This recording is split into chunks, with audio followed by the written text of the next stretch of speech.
Just describe what it was like when you're in grad school and you know what type of research you were doing and what it was like with the faculty. Well, Mark, I started out my career in range nutrition right out of a master's degree at Texas A&M. I had a choice between two jobs. One was working in a feedlot at a place called Gonzales, Texas, which was in a hot, humid country, versus going to Burns, Oregon and working there in full-time research on a beef cattle station. And when I went to Burns and interviewed for the job, I just fell in love with the place in eastern Oregon. Very remote location, lots of good hunting and fishing. But so I had the opportunity to work with people in range science who were federal workers, and then there were a couple of us that worked for Oregon State, that worked with the cattle end of the operation there. And so that was my first exposure. I was there for almost 8 years, and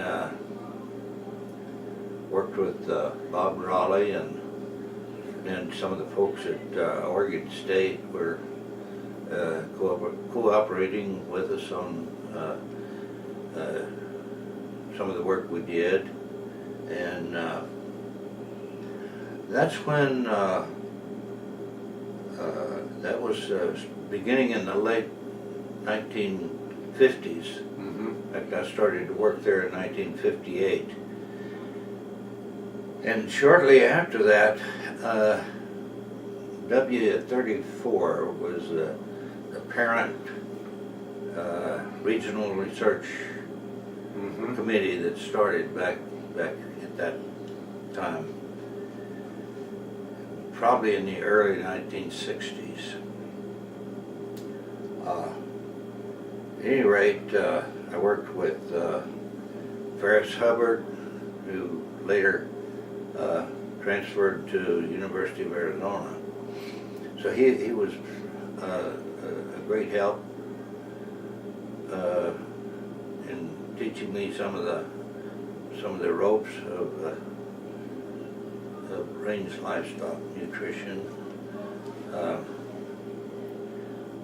course, I grew up on a ranch in northern New Mexico, and had a great love for the outdoors and for cattle operations in the west here. At any rate, I stayed at Burns with Oregon State there for about 8 years, and then as an older guy went for a PhD at Colorado State.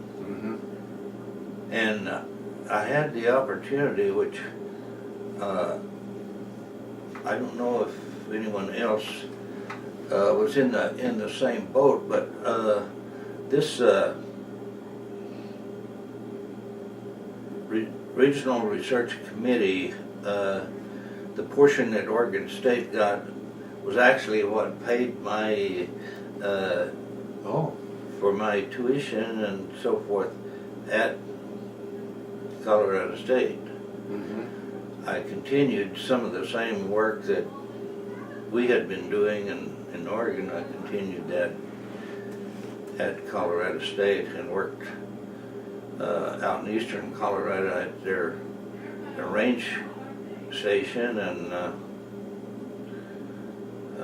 which was actually about as close to Don Clanton and as it was to Fort Collins when I was out there in eastern Oregon. So, in fact, Don had one of his students over and stayed with us when we were doing field work there. At any rate, so I owe a lot to my early training and up through getting my advanced degree to the old W34 committee, and how important some of the early work that was done by people in that committee, kind of sowing the seed for some of the things that have materialized. And can you give us an example of some of that foundational work you're referring to? Well, some of the work that became more advanced in your earlier time. For example, Marcus, one example that comes to mind. You know, in the earlier work, we were looking at different kinds of supplementation to promote optimal production from range cows. And the thing that's kind of appealing to me is to see that there are people that were trained with Don Clanton and went to school down here, and I may have had some part in their training, but to see them along with guys that have come along and worked under your leadership there are still in the business and carrying on, and it's a nice feeling that this work is being advanced and built on, and I got a look at the program, and some of these young guys are doing things that we would never have thought of trying. Yeah, couldn't imagine back it. in my day. Well, could you? So I think some of the people that are here today don't know much about maybe Bob Raleigh or C. Wayne Cook. Could you share some comments about working with those two gentlemen? Well, Bob Raleigh was a close friend and a fellow graduate student with Don Clanton in their graduate work, and Bob Raleigh worked with the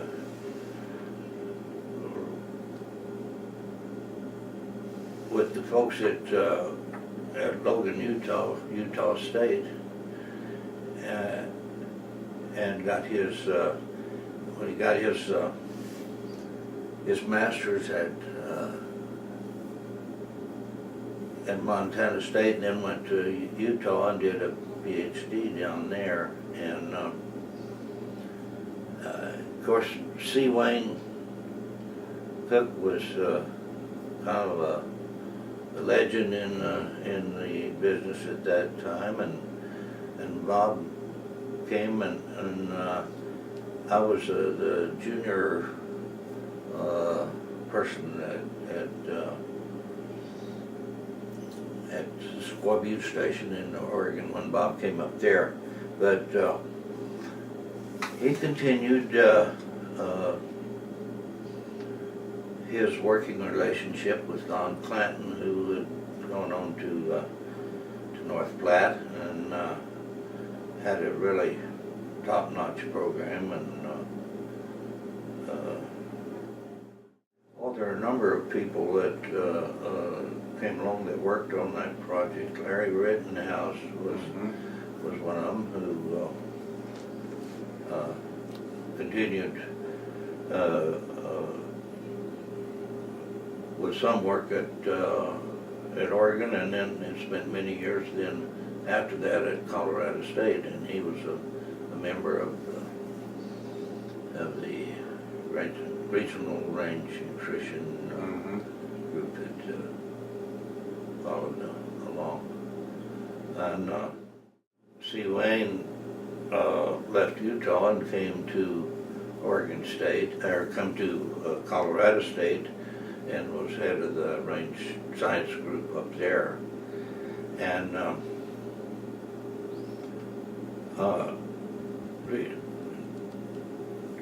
the one thing that I think I owe a great debt of help in my career was the working relationship I had with the people at Miles City, at Fort Keel. I think I had about 4 graduate students that did their PhD research up there and did their coursework with us at New Mexico State.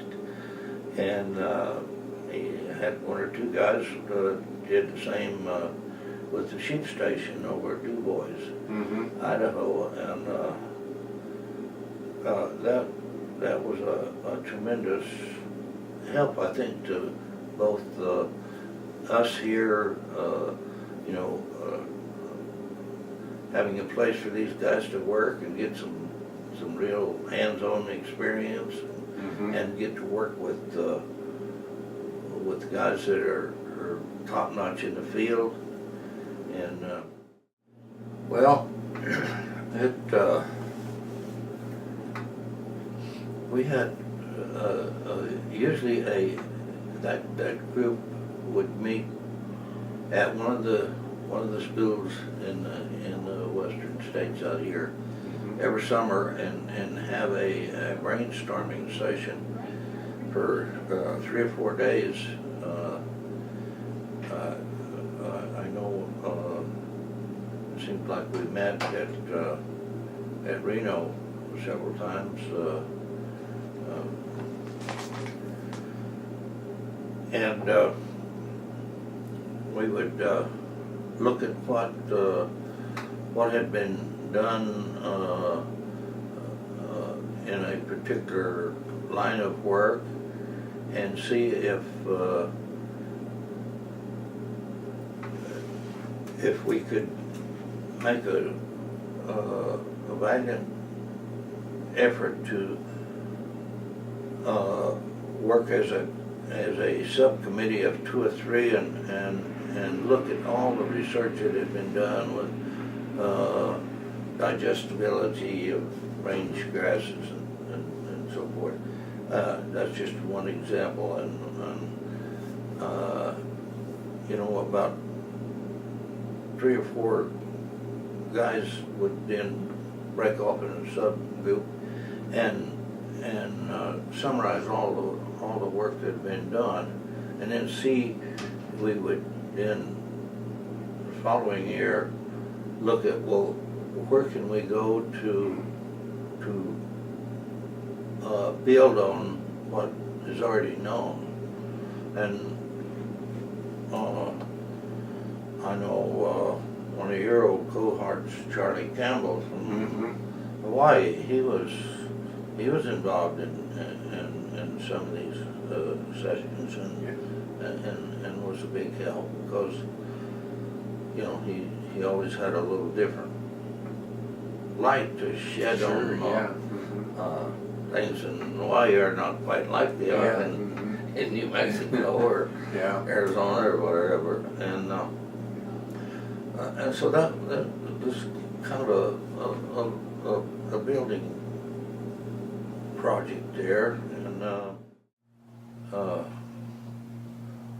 some of the younger scientists that I've had a chance to work with here at New Mexico State have really opened up a new avenue. I'm thinking primarily of some of the studies that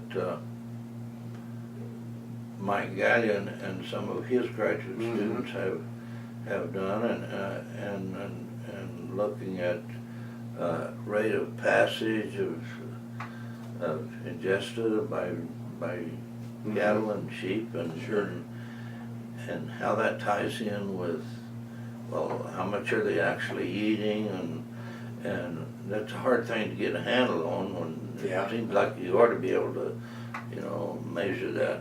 But some of those things I think grew out of the need to establish some guidelines. I think that I see what's the fellow's name at North Dakota now? Joel Caton? Joel Yeah. Caton. These guys are advanced way ahead of what my line of thinking was when, Mm-hmm. Yeah. and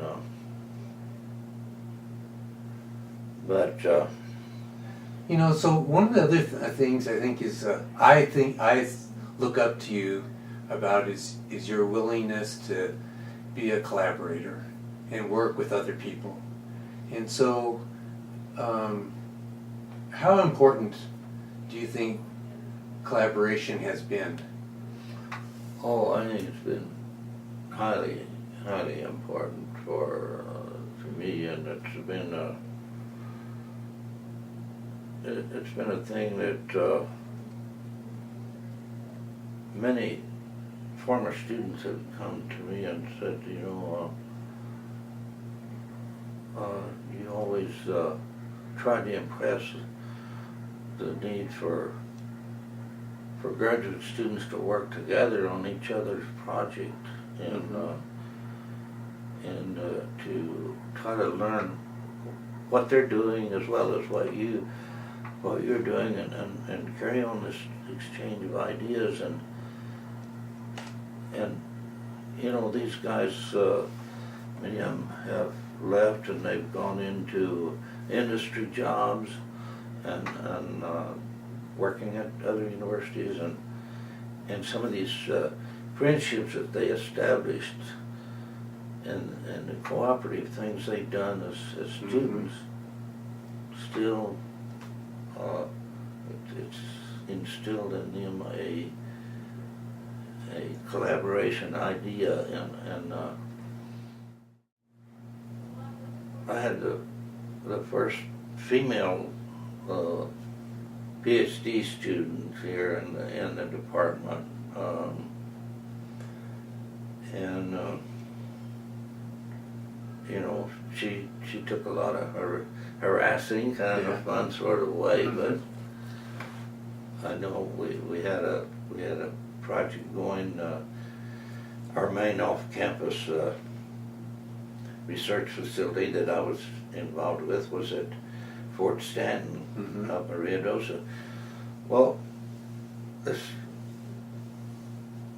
person I have in mind is Margie Head. Her married name is Head, but she came, and I needed a person that could stay up there and have out some 2-year-old heifers that we had on a project, and I didn't have any male students that I thought were capable of doing that, but I sure had trust in her, and she just took the bit in her mouth and ran with that project, and we had an old rancher up there that was he was looking over the fence at what we were doing all the time, and he was kind of buddies with the dean down here. So anyway, when Margie first started on this project, well, this old fellow's name was Walt Wilson. Well, Walt come down to the university, and the next time he was down in this part of the state, he come by and saw the dean and said, those guys are losing their head. They've got a gal out here that's calving these heifers out, and I just wonder what the heck where they're aiming. Well, it turns out that she did such a good job in the whole thing that he made a complete turnaround. Oh. And after it was all over, he came down and saw the dean again. Why don't you hire Margie to run this show up here and fire the other guy? Yeah.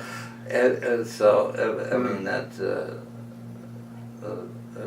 fun seeing how they react with with the producers. And, anyway, well, I would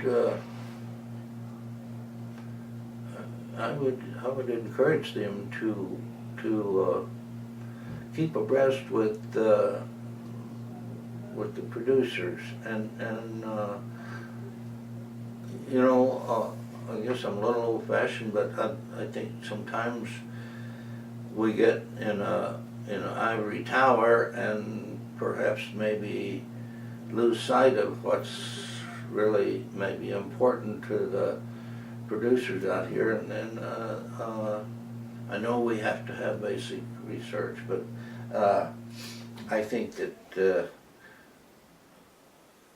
I like to see where it's going to be applied and see, you know, keep in tune with the industry.